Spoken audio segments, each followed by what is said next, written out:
Today we'll be telling the story of St Augustine of Hippo, whose feast is celebrated on August 28th. St Augustine was born on November 13th, 354, in what is modern-day St Arras, Algeria. His parents were Romanized Berbers. In fact, his family had considered themselves to be Roman for at least a century before he was born. They were part of the upper class, and so Augustine received a very good education. His father, Patricius, was a pagan, although he did convert to Christianity on his deathbed, and his mother, Monica, was a Christian, and now, along with her son, is one of the most famous saints.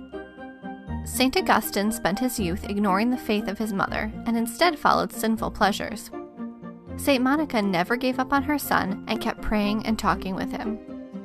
Finally, as an adult, Augustine converted to Christianity and became one of the most famous Christian theologians and philosophers of all time, and he's also considered a doctor of the church.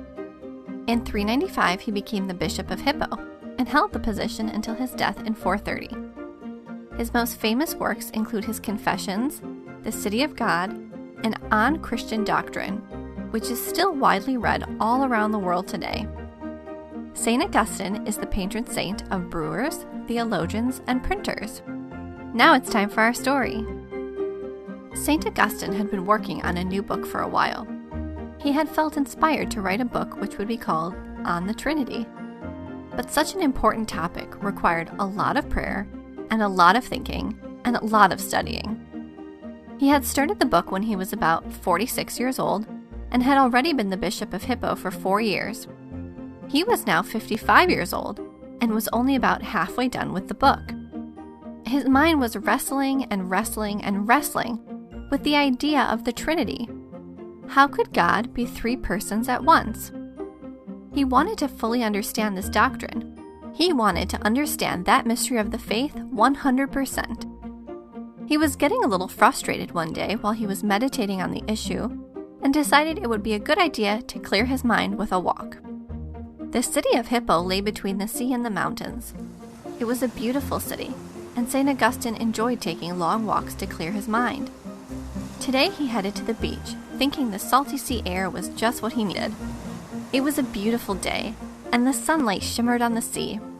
St. Augustine walked along, enjoying the feeling of the cool water lapping at his feet. But his mind would not let go of its frustration. He wanted to understand the Trinity, and couldn't find peace in his lack of understanding. The beach had been empty for most of his walk, but as he continued along, he saw a little child up ahead playing in the sand. As he approached, he saw that the child had dug a hole and was running back and forth from the sea to the hole with a little seashell. Each time the child reached the water, he scooped up a bit of the sea in the shell and took it back to dump in his hole. St. Augustine paused to watch the child for a while. Finally, he spoke and asked the child what he was doing. "I'm going to scoop all the water from the sea and put it in my hole," the child replied, and continued going back and forth to the water. St. Augustine laughed. "Well, child, I hate to be the one to tell you, but that's impossible.